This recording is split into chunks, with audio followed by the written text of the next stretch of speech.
What's going on, guys? Welcome back to the channel. We're talking Project Ascension again today. Not a build guide, but a gold making guide. One of my more popular older videos on the channel is the Boglord farm down in Zangermarsh. It's still very, very popular. Not very often do I fly down there to try it myself, just for the, nostalgia of it. Very rarely do I not see someone down there doing it, and I still do recommend it to absolutely brand new players, because it's still a fantastic, really easy spot to make gold.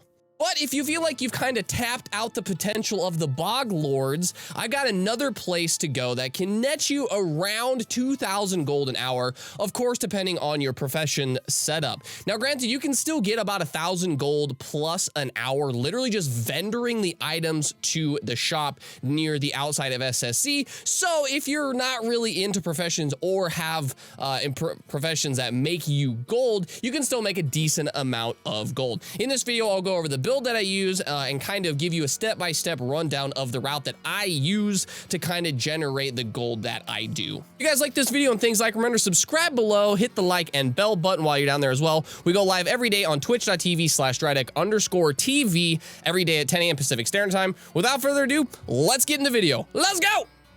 All right, here we are in game, guys. I figured I'd go over the character and the build and the RE setup that I use for this, and then later I'm gonna pull up kind of like a video of me actually going over the route to give you guys like a play-by-play as I'm doing, okay? So really, really simple. One thing I want to kind of mention before diving further into this video, you can do this with pretty much any gear that you have. You don't have to have very, very good gear. In fact, I'm using all of my hunter gear, which does have agi and attack power in it, but it's not leather, so I don't really actually have a lot of benefit from being in bear form, which we do use from this build. You could easily get away with using Bloodforged gear from the auction house. I don't advocate for it, but you can do it if you're really, really new to the server.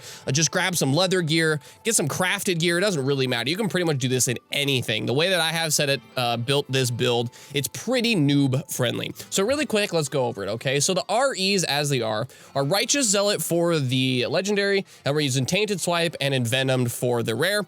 There's not a third rare for this because it's really not needed. So just don't worry about it. So you can add one if you want, really not needed. The ones that are really important here are Feral Instinct, 3 Nurturing Instinct, 3 Speedy Aspect of the Cheetah, 3 Lengthy and Rage, and then I just have 2 Improved Poisons to get a little extra damage out of my poisons. So the ones that are really, really important here are increasing swipe damage as much as possible. It's your biggest AoE clear, and then the Nurturing Instinct plus the Speedy Aspect of the Cheetah, and then the talents we're going to take later, attribute to a really, really fast-moving character within instances. I get up to 55% increased movement speed, and I use this in between packs, and when I finish my route and then run out to reset, I pop Aspect of the Cheetah to increase my farming speed overall. Let's go over the talent tree really quickly. Now, these talent points are set up to be a good mix of defense, offense, and survivability. You can go harder on survivability, getting more stamina or healing if you really, really need to, but I would imagine if you set this exactly up how I have it, you can pretty much get away with any level of gear, okay? So in Feral, we grab Bear Form, Maul, Swipe, Enrage, Savage Defense, and Frenzied Regeneration. The talents take here are 3 into Feral Instinct, 1 into Survival Instincts, 1 into Feral Charge, 2 into Nurturing Instinct, 2 into Improved Leader of the Pack, and then, of course, Leader of the Pack as well. We don't really take anything else anywhere else in the Druid. Over here in the Hunter, we actually take 2 different aspects. We take Aspect of the Beast for when we're attacking things to get a little extra attack power, and then I have Aspect of the Pack because this is actually what I use to power farm mythics with my guild, but you can just use Aspect of the Cheetah as well. And then the talents we take are 2 points into pathfinding. This is very, very important because this further increases your movement speed. Over in marksmanship, I personally take 3 points into combat expertise and then true shot aura. The reason I have combat experience, is just because I have my hunter gear on, and this talent alone pretty much hit caps me. So you can shift that around if you want. It's not that big of a deal. Just make sure you get hit cap, which is 8% in any variety, okay? The other ones I take here are in Mage. I have Conjure Food for in-between packs if I really need to. I have Portal Mastery just to get around, and then I have Frost Armor for the extra defense from the armor, and then the slowing. In Paladin, I have Lay on Hands. There's been a lot of times where Lay on Hands has actually saved me. This gives me mana and a giant chunk of life. So if you happen to overpull and you really need an emergency heal, use Lay on Hands. It's actually really good. It does take you out of bear form, so be careful on that, okay? In Protection, I have King's points just for a little bit extra buff. And then in Retribution, we have 5 points into Sheath of Light. This gives me bonus healing equal to 25% of my melee attack power. This talent alone gives me about 450, I believe, healing power. So it's very, very good. Over in Priest, we have Power and Fortitude just for a little bit of extra juice. The things over here in Rogue, we have Poisons, and we've taken all 3 Poison talents. Reason being is because you actually want to dual wield with this character, put Deadly Poison on your main hand, Instant Poison on your offhand, and then just swipe your face off and you do a ton of poison damage, okay? 1 point into Precision for a little bit extra hit, 5 points into Close Quarters Combat because I use daggers, and 10% free crit is really nice. Blade Flurry, some extra AoE, and then Savage Combat for more attack power, and everything taking more physical damage to things that are poison. Over in Subtlety, very, very important, you take Picklock. The reason being is because in this server, and I don't know if this is confirmed, but I had leveled lockpicking a long time ago, but I have been told that if you just get lockpicking, it auto levels you up to 375, and you need it for this run, so don't forget that. The last points we take here are Deadliness for a little bit extra attack power. Over here in Shaman, we pick up Magma Totem, very, very powerful. Call of the Ancestors so you can put all your totems down at once. Strength of Earth Totem, Wind Fury Totem, and then we take 5 points into Mental Quickness and 3 points into Mental Dexterity. We do scale some spell power, and it does add a lot of damage to our Magma Totem and the Righteous Zealot that we do use for healing. Over in Warrior, we have 3 points into Anger Management, 3 points into Deep Wounds, and in Fury we have Battle Shout. And then the last on point we take here is Dance of Death. This one is very important because it scales with your attack power, so the more attack power you have, the more you get healed, which is then increased by your healing as well. So you combine Nature's Instinct, Lay on Hands, Survival Instinct, Dance of Death, and the Righteous Zealot, and you get quite a bit of healing. Now, you don't necessarily have to use Righteous Zealot, but I would recommend it if you're new to this as a kind of like a safety measure. It does heal me for about 2.5k to 3k depending on how much attack power I have and depending if it crits, so this can be very, very powerful. The other one that I do recommend if you've gotten to the point where you feel comfortable and want to switch out for a little bit more damage and CC, this one is actually surprisingly powerful. It doesn't hit crazy hard, but it does slow things and give you global 5% crit once it's fully stacked up, so that's another option if you've kind of maxed out the Righteous Zealot and want a little bit more clear speed. But honestly, just stick with the Righteous Zealot. You're going to kill stuff so fast, shaving off another 45 seconds on your run is not really going to do you much. So let's go ahead and pull up a video somewhere on the screen about me going through this route, and I'll kind of give you a play-by-play of where it starts and how I end it, okay? All right, so here is the video. Obviously, this is in normal. You can do this on a rogue if yours is really, really good, but it slows you down too much, so I really wouldn't suggest it, okay?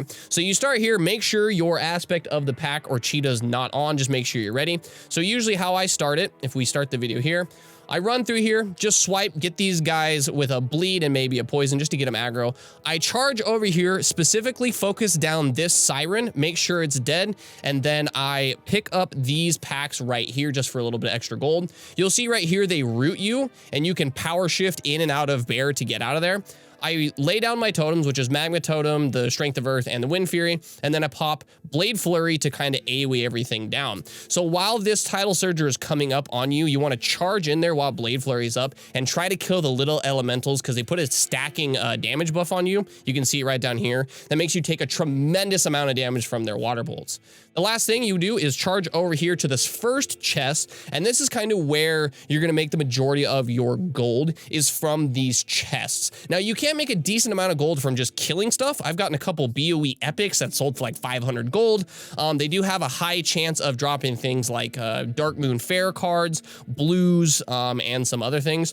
So really the chests are what you're looking for. You don't want to spend an enormous amount of time killing the ads. What you're trying to do is basically just go from the packs that have the chests near them and clear the pack as quick as you can, loot the chest, and move on. So I just charge into this second chest. This is where this one is, and you kill this, and then you're gonna loot it. You can clear this Tidal Surger right here that's padding to give you a little bit extra space as you go through it. But what you can do, and kind of bugs out the little ones, you can drag him and drag him along with these other packs, but what you're going to do is you're going to charge across here, grab these mobs and kill them. What you can do is you can drag these monsters into these ones and then LOS them down here on this little platform down here. There's like a little ramp leading into the water. If you want to do that, you can. If you kill them quick enough, you don't have to worry about it. It just prevents you from getting that tidal surger packing into you, okay? So right here, you want to clear these 2 packs. The reason being is because you're going to run this way towards the entrance when you're done with the run, and you might as well just clear these monsters up while you're here. Again, focusing the sirens, focusing the casters as much as you can. Use your maul on them just to get them down as quick as possible. And then as you're kind of just backpedaling and just swiping, you can do that. Or you can kind of do that that mouse trick where you're like not facing the monster, but you're still facing the monster. You can see it right here. So you're just gonna swipe the melee monster down as much as you can. And then from here, all you do is you pretty much just kill all these monsters leading up to the chest. Let's go ahead and skip forward just a little bit. So this is where your 3rd chest is. You're gonna charge in here, and you can see that the chest is right here. You're gonna clear these guys as well, and then you're gonna head straight behind you. So again, just trying to kill the ads as much as you can, the caster ones. Keep your totems down. They do add quite a lot of damage, and if you really need to, remember to use the lay on hands. Boom, loot that, and then charge right back over here. Charging in, boom, putting the totems down, hitting them with the maul.